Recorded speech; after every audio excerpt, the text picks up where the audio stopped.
As a Miami Heat fan, I would like to say thank you for making this trade.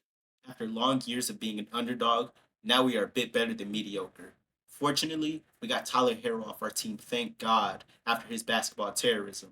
However, now we have no depth since we traded everything away from him. I would like to formally say that me, my father, Thanasis if we get him, Rick Ross, Ace Hood, the Miami Heat janitors, and occasionally Eric Spoelstra will be lacing up for the Miami Heat this season. On a serious note, though, we actually do look pretty solid, but our offense will look shady since we have no true shooters. But we'll see by the time the season comes. I think this trade could have been a bit better because we genuinely could have kept the conquistador Jaime Jaquez, but it is what it is.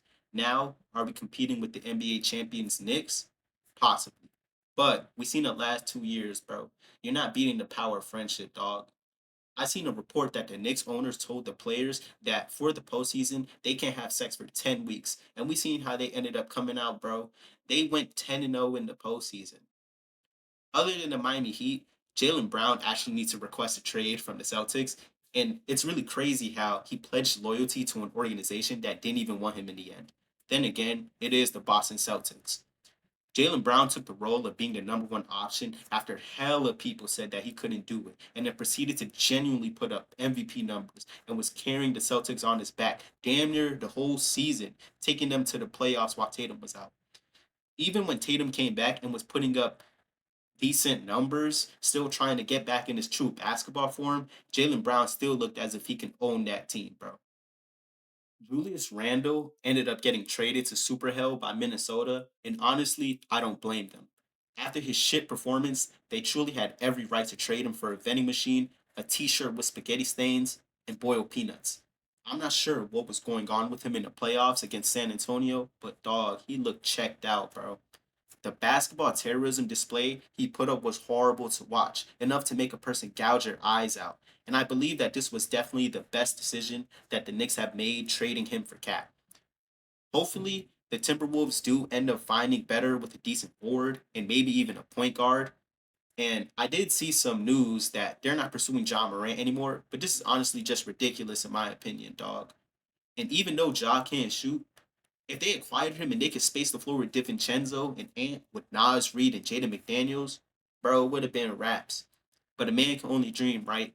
I'm also seeing news that Giannis may have ended up on the Wolves, and honestly, bro, they probably would have ended up vetoing that trade.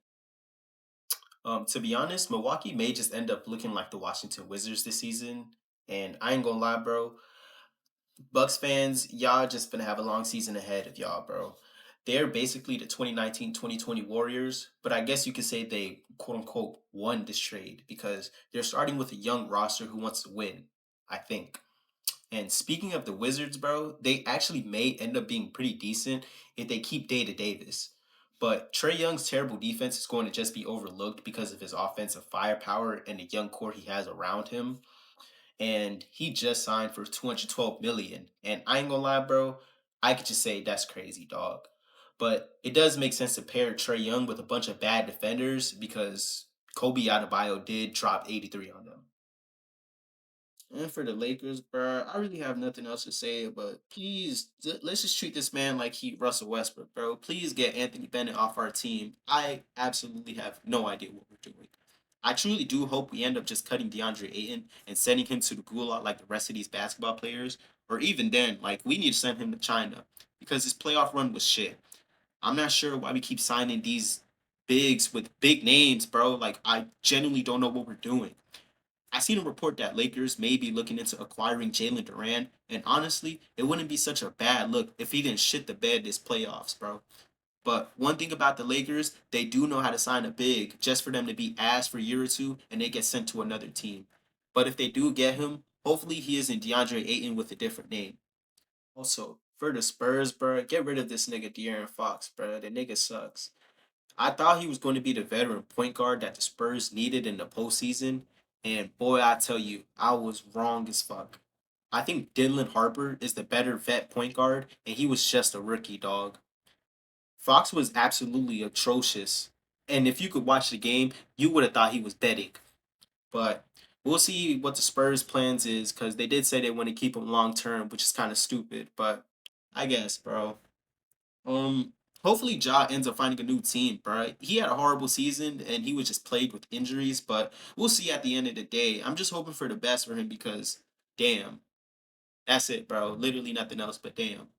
But this is the first day of trade, so I'll try and keep y'all updated throughout this off season.